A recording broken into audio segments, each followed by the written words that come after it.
दर्द, चिंता और गम जो भी है तेरे अंदर है, खुद के बनाए पिंजरे से निकल, तू भी एक सिकंदर है। नमस्कार, मैं प्रभाकर श्रीवास्तव आज एक ऐसी कहानी आप सबके बीच में लेके आया हूँ जिस पे थोड़ा अध्ययन करके जीवन जीने के नजरिए को भी बदला जा सकता है। एक बार की बात है, एक नए प्रोफेसर नई क्लास में लेक्चर दे रहे थे।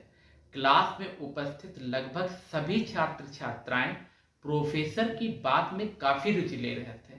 वो सारे छात्र छात्राएं प्रोफेसर के द्वारा पूछे गए प्रश्नों का जवाब तो दे ही रहे थे, साथ ही साथ अपने संदेहों को दूर करने के लिए प्रोफेसर से प्रश्न भी पूछ रहे थे।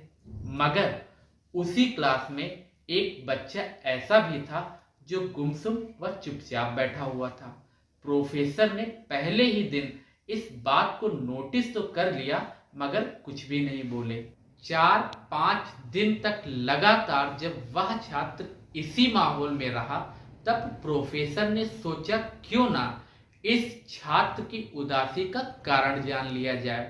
प्रोफेसर ने उस छात्र को क्लास के बाद अपने केबिन में आमंत्रित किया। छात्र के केबिन में आने पर वो प्रोफेसर छात्र से पूछते हैं कि आप इतना चुपचाप क्यों रहते हैं, क्लास में भी आप उदास व अकेले रहते हैं, साथ ही साथ क्लास में दिए जा रहे लेक्चरों पे भी कोई विशेष ध्यान नहीं देते हैं। प्रोफेसर की अचानक इस बात को सुनकर वह छात्र दंग रह गया और हिचकिचाते हुए बोला कि सर, मेरे अतीत में कुछ घटनाएं ऐसी घटित हुई हैं जिनकी वजह से मैं परेशान रहता हूँ। मुझे कुछ भी समझ में नहीं आ रहा है कि मुझे आगे क्या करना है। प्रोफेसर बहुत ही सज्जन व्यक्ति थे। उन्होंने बिना समय व्यर्थ किए हुए उस छात्र को शाम को अपने घर आमंत्रित किया।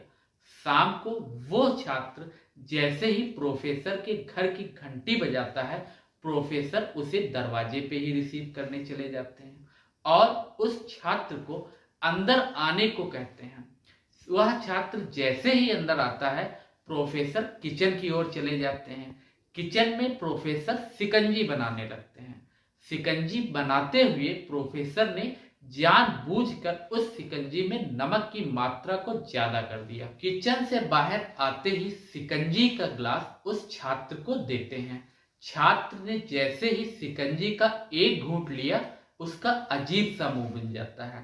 प्रोफेसर ने जैसे ही छात्र की ओर देखा और उससे बोलते हैं, क्या हुआ, शिकंजी अच्छी नहीं बनी है क्या? वह छात्र बोलता है, नहीं सर, ऐसी बात नहीं है, इस शिकंजी में नमक की मात्रा थोड़ी ज्यादा है। यह सुनते ही प्रोफेसर बोलते हैं कि लाओ, ये शिकंजी बेकार हो गई है, मैं इसे फेंक देता हूँ। जैसे ही प्रोफेसर उस छात्र से गिलास लेने के लिए अपना हाथ आगे बढ़ाते हैं, वह छात्र बोलता है, नहीं सर, इसमें नमक ही ज्यादा है, थोड़ी सी चीनी घोलकर इसे पीने योग्य बनाया जा सकता है। प्रोफेसर इस बात पे थोड़ी देर रुक जाते हैं और थोड़ी लंबी सांस लेकर बोलते हैं कि अब समझ भी जाओ, ये शिकंजी तुम्हारा जीवन है। इसमें घुला हुआ अधिक नमक तुम्हारे अतीत के वो अनुभव हैं जिनको इस शिकंजी में घुले हुए नमक की तरह निकाला नहीं जा सकता है। जिस तरह से नमक को शिकंजी से अलग नहीं किया जा सकता, उसी तरह से हमारे जीवन में बुरे अनुभवों को भी हम अपने जीवन से अलग नहीं कर सकते, लेकिन शिकंजी में थोड़ी सी मिठास घोलकर उसे पीने योग्य बना सकते हैं।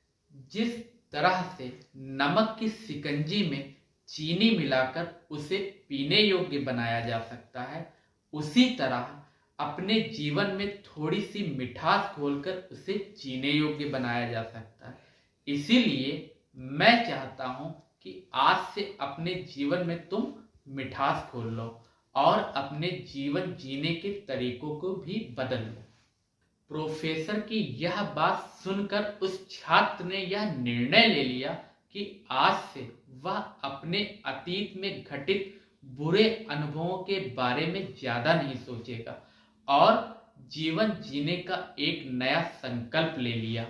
मेरे प्यारे दोस्तों, अक्सर हम सभी भी अतीत में घटित हुई घटनाओं और बुरे अनुभवों के चक्कर में अपने वर्तमान में ध्यान नहीं दे पाते हैं और इस तरह हम अपने आने वाले भविष्य को ही बिगाड़ लेते हैं। अपने जीवन में मीठे और खुशनुमा लम्हे लाइए, तभी तो जीवन में मिठास आएगी। मेरे प्यारे दोस्तों, तभी तो महात्मा बुद्ध इतने समय पहले ही यह कह गए कि आपका अतीत चाहे कितना ही बुरा क्यों ना हो, आप हमेशा ही एक नई शुरुआत कर सकते हैं।